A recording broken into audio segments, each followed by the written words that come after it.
Hello and welcome to the ALCSI podcast, where we share the stories of lung cancer patients and their caregivers, as well as the work of doctors and researchers in the field. Today, we have the great honor and privilege of having Terri Conneran with us. Terri is a lung cancer survivor and advocate who was diagnosed with lung cancer in 2017. Terri's lung cancer was specifically caused by a KRAS mutation, and unable to find an existing KRAS support group, she decided to start her own. Thus, Terri founded KRASKickers, a support group for KRAS positive patients and their families. KRASKickers, which brings together providers, patients, and caregivers, has been instrumental in providing guidance and support to those with a KRAS biomarker. Terri, we're so honored to have you on our podcast today, so thank you so much for your time. Hey, no, I'm excited to be here. Thank you guys for being interested. Wonderful. Well, to introduce our moderators today, my name is Priyanka Senthil. My name's Jacob Rashap. My name is Pranav Mandyam. And I'm Sam Schwartz, and we are the American Lung Cancer Screening Initiative, a national 501c3 nonprofit working to raise awareness of lung cancer and lung cancer screening. So to get us started off, Terri, could you please tell us a little bit about yourself? Sure. I've been messing with lung cancer for 7.5 years, and you didn't realize that you used to have a regular life and then you get a diagnosis. And so it's become so all-encompassing. Sometimes it's hard to even reflect on it. Personally, I'm a mom of 3 adult kids. Most recently, we had the first marriage in our family. My daughter got married. I was really excited about that. My son is like, I don't know, it's a proposals looming in the very near future. And then our very youngest just got a puppy. And so I'm actually able to be a mom of adults, which is like kind of cool. Oh, I guess I should mention my amazing husband too. It's not, I'd hate to leave him out. He's kind of like not mentioning the cape on Superman. So yeah. That's incredible. Congratulations to your daughter for getting married and for the rest of your family. Sounds incredible, the family that you've raised. If you don't mind, and you mentioned it a little bit, could you share with us about your lung cancer journey? For sure, for sure. Well, all right, so 2017, I got diagnosed with lung cancer, okay? Honestly, this time of the year actually kind of makes me reflect back on it, even though it was like 8 years ago this time of the year. I've always had allergies as a kid in the season, and it was like, ragweed and whatever, and you just kind of wear yourself down. And so every year this time of the year, it feels like it's like I kind of flash back to it. Because I've been back and forth to the doctor for a couple of times over 2015, 2016. And they kind of just blamed, well, it's you're worn down, you're a busy mom, whatever, as allergies. And I was just kind of handed, an inhaler. I said, okay, let's just see how this goes. Finally, the end of 2016, 2 days before Christmas, I went into the doctor just thinking I had a cold. And that cold was pneumonia, and that's what led to the diagnosis of stage 3 lung cancer. So I actually kind of like trying to frame it out and look at the pneumonia was actually a real blessing. That's what helped me find the lung cancer, because you can't beat it if you don't know it's there. And nobody wants to have it, but if you've got it, you need to know it so you can do something about it. So that's how I got diagnosed, and it took about a month back and forth to doctors and what have you, with scans and what have you, and I was diagnosed with stage 3 lung cancer. And there you had it. There was this story to begin.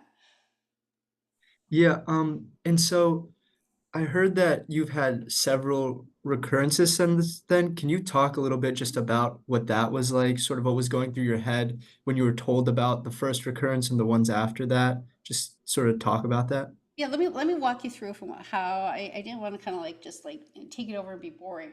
Okay, so 2017, I was diagnosed with stage 3 lung cancer. It was January, and I went through just standard of care. Okay, I went through chemo and surgery. What they originally thought was going to be, they were going to remove my entire left lung, okay, the top and bottom lobe. They ended up just being able to remove just the bottom lobe because I responded very well to the chemo.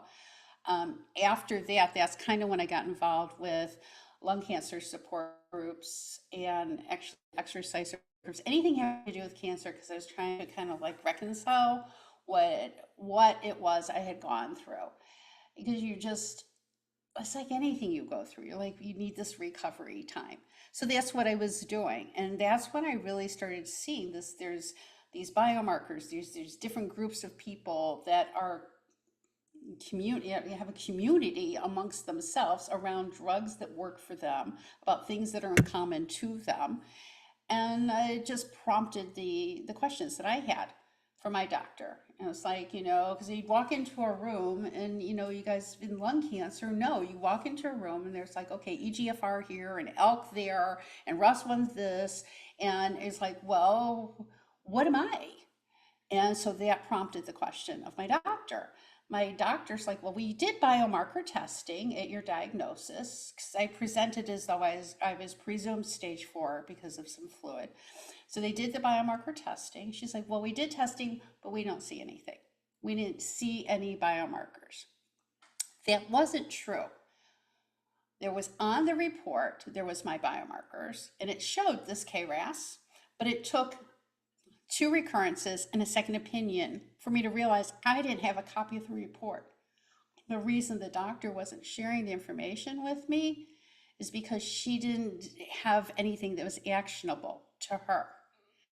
Okay, so they didn't really think. My doctor didn't mean it to withhold information, but because she didn't realize how important it is to a patient to know the name of this devil your body's fighting, to be able to kind of like identify with other people that have the same enemy. This is so crucial. It's so powerful. It's one thing to have the same friend in common. It's even more important to have the same enemy in common. And when I found out that I was KRAS at that second opinion after 2 recurrences, that's what led to starting the KRASKickers group. And subsequently, I've had a total of, since the original diagnosis, I've had a total of 5 recurrences. We've technically gone from stage 3 to a stage 4 patient, but I am one of the real fortunate ones. I have no evidence of disease. And I've had I've been NED for 3.5 years, which is truly, truly remarkable. And I think as a result of that, that's really what makes somebody want to stand up and say something about it. You want to share that good news. We are so surrounded by bad. I want to share that good news. What's it feel like to get a recurrence? It feels like I failed a spelling test and I have to report out. I feel like I'm a little kid and I did something wrong. And at the same time, there was nothing I did wrong. It is what it is. It's not really a test. It's more of a peek inside of my body to see what's going on. But what really makes it feel like a test is failing it and having to tell my family. Telling my family it's back is the most brutal part of having this disease. Every part of me wants to fight it, close the door, walk away, and just move on. Not just wallow. I don't wallow. I fight and I move on. And so when it comes back again, it's once again that reminder that this is here to stay. And it sucks. Yeah, first of all, congratulations on having no evidence of disease for so long. It's actually really amazing to hear. I know that you spoke a little bit more about the biomarkers. Would you mind explaining a little bit more about what biomarkers are and what biomarkers testing is?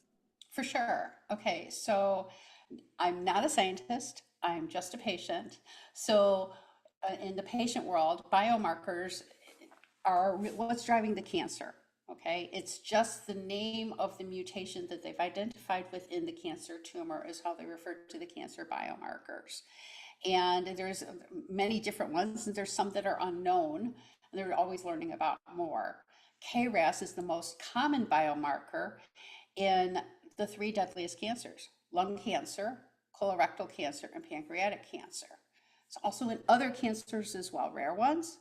But what's included within that is that's just strictly the mutation that just went wonky in your body. Okay, science according to Terri in 30 seconds.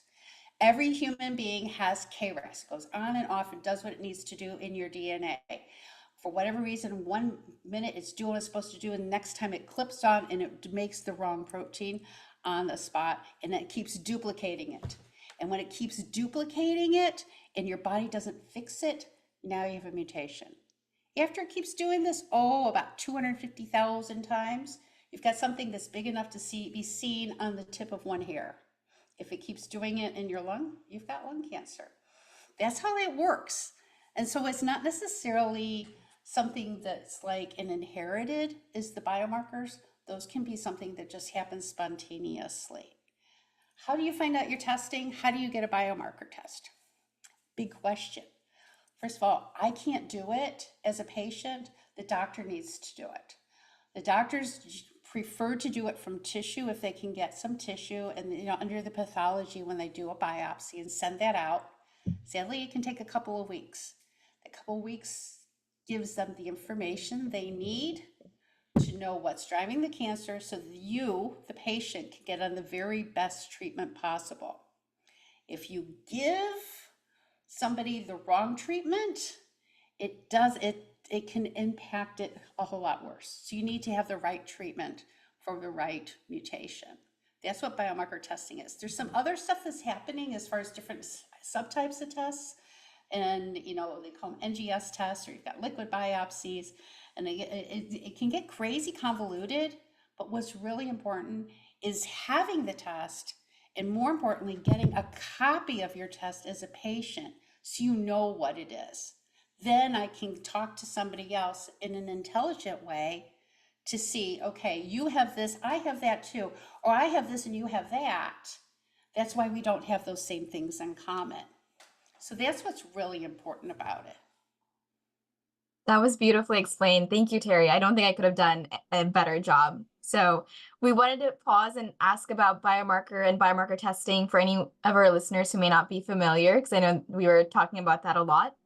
But I wanted to kind of circle back to what you were saying before we talked about in biomarker testing, which was that getting a recurrence almost felt like you had failed your family. And I just can't even begin to imagine how heavy those emotions would have been, and the anxiety and fear, like every time you would have gotten screened again. And so I wanted to ask, I'm sure you still feel those emotions, as you mentioned, you still think about, or this time of year still reminds you of when you were first diagnosed. So I wanted to ask, how do you manage those emotions and how do you work through them? I manage my emotions some days better than other days. I'm not gonna lie. It's cancer is never like one and done. Even if you've got a total cure and you've been cured and you go back and you're just getting scanned, you go through that fear factor all over again. It's very traumatic getting the diagnosis. It's in some ways more traumatic going through the treatments and all the emotions that are involved in your family or your community, whatever your circle of care it looks like. And that's really hard. And other days I manage it pretty decent. I keep thinking if I just keep running and gunning, maybe I'll outrun this sucker. But it keeps coming back. And when it keeps coming back, that's a constant reminder. I think in some ways, you can't help but notice like some of the things that, I'm blessed with, right? I'm blessed to be around for my daughter's wedding. Okay. There's a lot of my friends that I met 7 years ago that are not here. There's many people that I know today that won't be here. And so that's a real reminder of I'm still here and they're still not. And, you know, it hurts. It hurts a lot. How you get through it? Truthfully, I know all the right things to say. I know all the right things to do. Okay. I'm really good at giving advice, but like anybody else, okay, so I exercise and I try not to think about it and keep myself busy, and then I, you know, and it's like if I go indulge in a bowl of ice cream or something crazy, you know, they don't normally do, I give myself some grace. But at the end of the day, you know, you're irritable, you're anxious until you actually get that thing done and you get the results back. And one of the things I don't think kind of the average person, cancer muggle, if you will, doesn't realize is that when we have the cancer and you get the diagnosis, the first part is like, oh my God, I'm not crazy. I actually am sick. Okay. There's kind of that part. Unless it's come like completely out of nowhere and it's an incidental finding. I'm talking about like my particular case. And then there's the part, it's like, well, okay, so what are we going to do like tomorrow? Because now it's a crisis for me. And so until we have that plan, a full-bodied, like legit strategic plan of execution of this cancer, it's very, very stressful as a patient. You're very much stuck in limbo, and it's a horrible, horrible feeling. And that's the time that you do the biomarker testing and you're waiting, and that waiting is just brutal. Then there's the other part where you're like trying to figure out what's what. You're getting a whole bunch of other tests done, you know, blood tests and breathing tests and what have you. And you're still, but what are we doing? But what are we doing? Do you not understand, doctor? I'm dying. Do something. And in many cases, the best thing to do is wait till you have a good, solid strategic plan, not just throw something at it.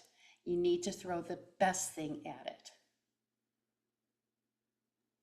Terri, that sharing that with us and our listeners was truly incredible. I think a lot of times when we hear about cancer treatment, it's very scientific, very rational. The doctor tells me this, I'm going to get this treatment. There's a lot of treatments out there, as you said, but we don't often hear about the emotional toll that cancer takes on the patient, takes on the patient's family. And like you mentioned, like your lung cancer journey is not over just because you have had no evidence of disease for a period of time, because you're still reconciling with those emotions. You still are getting screened. You still have the fear of getting screened. You still have, now it's autumn, and now I feel I have those memories of back when. So I really appreciate you sharing that with us and our audience. To switch gears a little bit, back to KRASKickers. What is some of the work that KRASKickers currently does? Oh, the KRASKickers, I am so fortunate to know so many people that are so amazing and in this amazing research. KRASKickers started out as a Facebook group that I just wanted to connect with other people. And we're now in 117 countries worldwide. We're completely tumor agnostic, and so we have patients from all sorts of different types of cancers. As I mentioned earlier, the most common KRAS cancers are the three deadliest: lung cancer, colorectal cancer, and pancreatic cancer. And fortunately, we're starting to get treatments. A lot of the initiatives that we have are really around, well, let me put it this way. KRAS isn't just the name of the biomarker driving our cancer. We use KRAS as the action to drive us. We use it as an acronym. Knowledge, research, advocacy is survivorship. And we bring in a lot of the research knowledge, the clinicians, the research knowledge, the better understanding of how to advocate for yourself and what survivorship is. It focuses on clinical trials, webinars, we do a lot with programming virtually. We've done some stuff on site. Occasionally I'm going to different places, like, you know, like I'm going to Henry Ford, we're doing a thing at Moffitt. We've got some other things going. We bring in the information as it's actually happening right after the big conferences. And this information for our people these are kickers. They're not patients to me. These are friends. This information is potentially like life-saving and life-changing, like day of. Patients are hearing about getting a new biomarker tested a recurrence, because your biomarker can change as a result of the treatments you've been on. You may have more than one biomarker and you don't know. It's not like I can look at you and know what you have or don't have. That's why they have to do the testing. And it's so, I hate to keep circling back to the importance of the biomarker testing, but it is just so crucial. If I could say you can get in this car with somebody who is wearing no blindfold and has a map of where they're going, or you can get in this car, but we can get there, we're going to start driving immediately, but they're wearing a blindfold and they don't have a map. Whose car do you want to get in? I want to get in the one who can see and they have a plan. And that's how important the biomarker testing is. And a lot of what it is that we're realizing that the patients that have these different mutations, like KRAS or what have you, they need to be on those targeted therapies, or they need to have a strategic plan as far as where treatments fall into their plan. It's literally survival of the strategic, and that's truly what the KRASKickers does, is we bring in that information so people can get connected to it. It's KRAS Cancer Connections. Yeah, and so Terri, as you said, you got all this information from so many sources, whether it's knowledge, research, advocacy, and I feel like some people, when they first get into this world, it can be a little bit overwhelming. So how do you go about sort of providing that information to people in KRASKickers without overwhelming them all at once? Well, I think you're really, when you're a patient, you're looking for what applies to me. I'm not looking for what's applying to you. And so part of the challenge is knowing what you have as a patient, whether it's, I have small cell, I have a squamous lung cancer, I have pancreatic cancer, breast cancer, whatever. It's like you need to know that part of it. And so you're really looking and you're scanning down like through the headlines or whatever, okay? If you hear an explosion or you hear some loud noise and you look and it's you know it's in your neighborhood, now you need to go and figure something out. If it's like, well, you read in the news there was something that happened on the other side of the world, well, okay, well, that's too bad, but it's not going to really impact me today right now. So that's really what they're looking for. How we're bringing the information in is people are listening into our webinars. We're engaging in our Facebook community forums, which are really designed for the patients. The sessions that we do, the webinars, we're able to bring in like the worldwide experts around this. And quite often, they're the ones that are going down and they're saying, okay, well, if you're KRAS G12C and you have an STK11 along with a KEAP1 mutation, well, that's a specific population. And if that's me, I'm listening to that. And if it's not me, I'm like not listening at all. I'm like, oh, and then they start talking about KRAS G12D. I'm like, that's me. Now I'm paying attention. And so part of it is gives us the opportunity to truly be empowered and informed patients on our own care and take a sense of ownership for our own survivorship. And I must point out, it's important to know, it's not just the patients that are involved in our community. It's a lot of times it's the circle of care around them. It's often, it's like you guys, we have like kids of the parents or kids of the great, grandkids, or it could be like a spouse or a friend or a sibling or something. And that's who's doing the research. Make sure that their loved one is getting the best treatments possible and that they know the right questions to ask.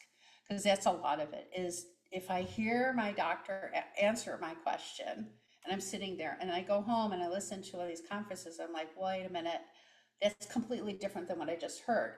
But I just heard this. Now I've got enough information to go back and say, hey, is this what you said? Did I misunderstand this? And so I have confidence and comfort in knowing I've got best treatment, or what I can better understand what it is I need to know. Yeah, I just want to say, like, that it's so incredible to hear about what you and the KRASKickers are doing to advocate about lung cancer screening. and awareness about the biomarker testing. And I know so many people don't know about biomarkers and biomarker testing in relation to cancer. So it's so great to hear that the KRASKickers are able to inform and empower patients in this way. And I was wondering, like, from the perspective of both a lung cancer survivor and an advocate, what are some of the greatest challenges that you think that are within the lung cancer community, and what do you think can be done to combat these challenges? Well, okay, in our world, okay, in my world, okay, any of those gaps and barriers or problems that you run into to interfere with the biomarker testing or getting best treatments or second opinions, or whether it's a screening, a scan, whatever it is, we call those crass holes. And what we do, okay, is as a patient, sometimes it's me, the patient. I'm not going to lie. If I refuse to go get scanned, that's kind of on me. I'm kind of my own biggest problem, right? Or if not, follow up. If the shoe fits. But a lot of the information that we're looking to do is we're trying to help get rid of that fear as a patient, okay? I can only fight it if I know what the enemy is, and I can't fight it if I don't know it's there, okay? And so a lot of it is we need to bring that awareness to having, people that need to get scanned, get scanned. If you're having an ongoing cough, even though you don't have any of like major risk factors in smoking, you have no idea what you've been exposed to, or maybe you used to live next door to an industrial plant. You don't know what you don't know. It's possible you could have a lung cancer diagnosis. It could be something else. It could even be pneumonia or asthma or something, but you're not going to get the right treatment if you're not looked at it. And so I think a lot of times we are our biggest enemies, and we're our own crass holes, right? Is we cause our own barrier to getting the information that we need so we can actually feel better and live our longest possible life, period. Because it really does mean, how can I have survivorship my way for my treatments, or having a decent quality of life?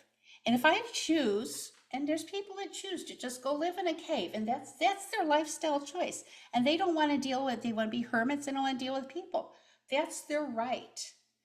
That's their right. I'm not forcing anything on them, but don't come back later and say that, I was your problem. That was your life and you made your choices. And so I think it's kind of cool. We can make those choices, and it's more important to be able to have good choices based on all the information that we have that's available. I did want to mention something else, though, that I wanted to tell you guys about. Is we kind of touched on a little bit when we talked about the cancer recurrence.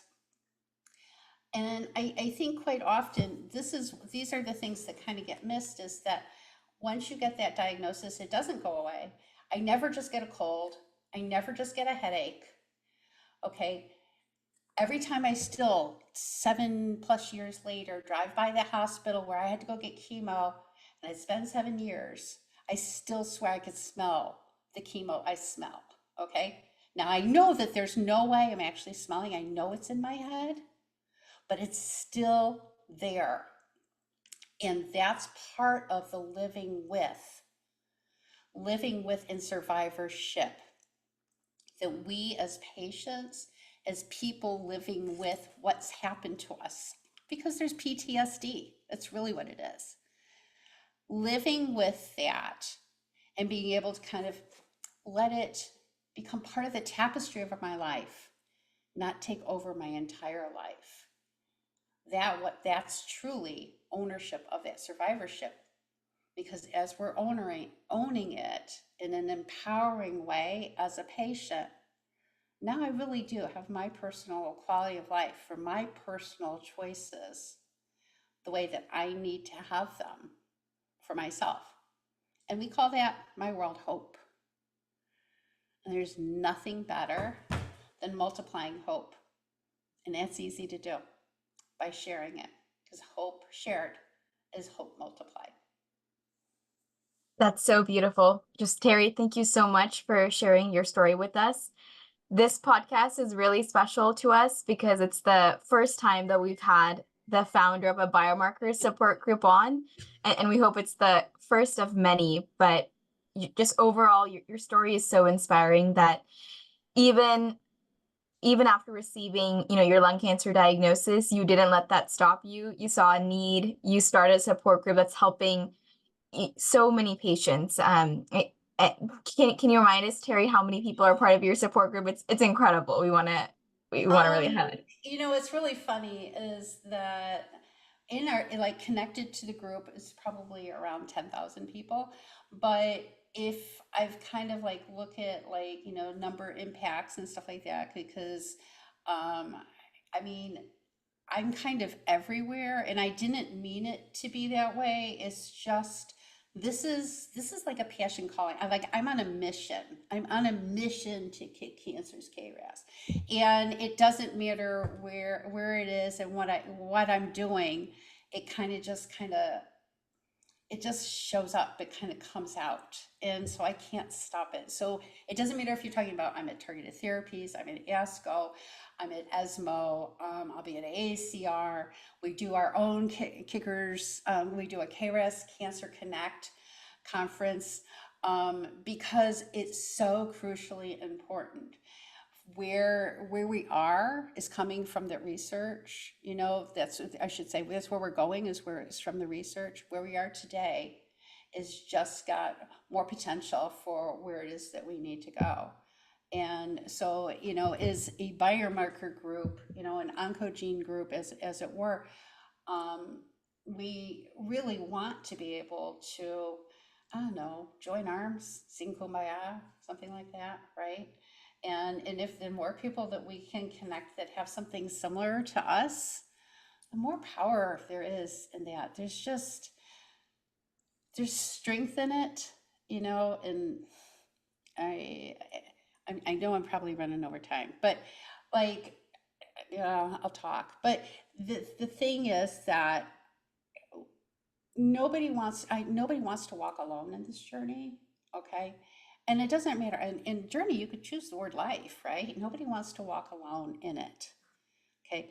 You want to have somebody come alongside of you, and you want to be able to take the information that they have, their wisdom, right? Isn't that why you guys are doing these podcasts? To learn, right? And then share the wisdom. That's why you're in school, okay? You're not just home starting, with a chemistry kit in your basement, right? You're trying to figure it out on your own. You're learning from others that have done this.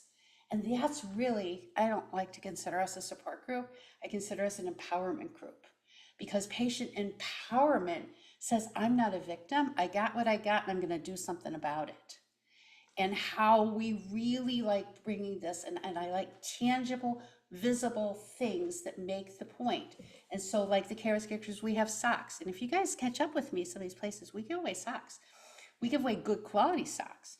And these socks, what they represent is a fact that people are walking side by side in this. Nobody's here in this alone. As the patient, we're the soul, pun intended, in the journey. And that soul needs the support and surrounding people of things around it. And that knowledge, research, advocacy, survivorship, side by side together, the people that went in front of me, and there's people coming behind me, and I can reach out a hand and join it together, right? And that's really what it takes. And then, since I brought up the socks, that's why we do things very intentionally. The colors on here represent the most common colors, the ribbon colors of the most common KRAS cancers. Top 3 deadliest, once again: white, lung cancer; blue, colorectal cancer; purple, pancreatic cancer; gray, brain. Has a really bad tendency to go to the brain, but even more than that, KRAS is in a lot of rare cancers as well. So it represents all those underserved cancers. It says kick cancer's KRAS on the feet. More specific can we be? And that's really what it takes, is in the humility of most of us have 2 feet, the humility of standing in it and being in it. I may have stepped in it, but I don't want to walk alone in the journey. Wow, that's incredible, Terri. And something that you said really resonated with me is that now we're not only talking about living with lung cancer, but really surviving and thriving. And I feel like maybe even a couple years ago, the conversation was more focused on treating lung cancer. But now with a lot of the new treatments, with targeted therapies, biomarker testing, and all of these advancements, the conversation really is changing. There's a lot of hope for patients diagnosed with lung cancer, and we're seeing patients live longer past, what they were initially given. And so now it's not just about living with lung cancer, but really surviving, like you said, thriving and making most of life again. And I think that's so exciting about the field. It is that we're seeing these really impressive improvements in survival in recent years. Well, I think that's part of it, is that people get, in my mind, you get diagnosed with lung cancer and you die. Okay, you see an oncologist right on the way to the mortuary, basically. Okay, and that's not what happens. But I didn't know that until I got diagnosed, and until I opened my mind to the treatment options. And I think that's kind of where things kind of get, misconstrued, right? Because if you have the old school thinking, right? If I'm still thinking it's 1960 or 1990 or even 2000, right? It's a totally different era in cancer and treatments in life. I mean, we weren't walking around with our brains and talking to them on our phones, right? We weren't. We didn't have that. It was like a very futuristic dream. Cancer treatments have changed that much too. And it's not even just about targeted therapies. A lot of it is about the chronology of the treatments, so that you have a matter of correct treatment options, okay? And it's so important to be strategic about that. When I say survival of the strategic, I am just mean at my core. Because as a patient that gets diagnosed with a cancer today, the minute I do one line of therapy, if I just go in for one round of chemo, I've now done a line of therapy. That can potentially impact me farther on down in my journey. I may not be able to get on a clinical trial because I did that. It changes my body, my metabolism. It changes things within your molecular makeup, okay? It has an impact. And so it's not like, well, we can just turn back the clock and go backwards again. Anymore, they can say, you know what? I'm not quite ready for the baby to be born. Just shove it back up there. That's not how that works. Well, thank you so much, Terri. This has been such a fun podcast, from the analogies to the jokes. You've just been such a fun person to have on. And I think we could keep going on and on. You just have so much knowledge to share with our listeners. But as our last question, we just want to ask, how can our listeners connect with KRAS or with you? I think the best way to connect with me and the KRASKickers is on our website. And it's just like it sounds. Looks like it says KRASKickers, KRASKickers.org. And I'm also on LinkedIn, and anybody who wants to reach out, they're more than welcome to connect with me on LinkedIn. But really, truly, our website is the best place to get connected, get subscribed, see what events we've got coming up, where we're going to be. Because pretty much everywhere we go, we've got pretty cool kicker stickers and swag. Well, it's truly been a pleasure and an honor to speak with you today, Terri, and learn from all the experiences you have as a lung cancer survivor and the founder of KRASKickers. And we just want to say that we appreciate all the work that you've been doing and the perspective you brought to our podcast. Thank you to our listeners for joining us on this episode of the ALCSI podcast. We hope you enjoyed it. I know we certainly did. And please keep an eye out for any upcoming podcasts or events, which you can find on our website, www.lc.org. Thank you, and have a great day, everyone. Thank you, guys.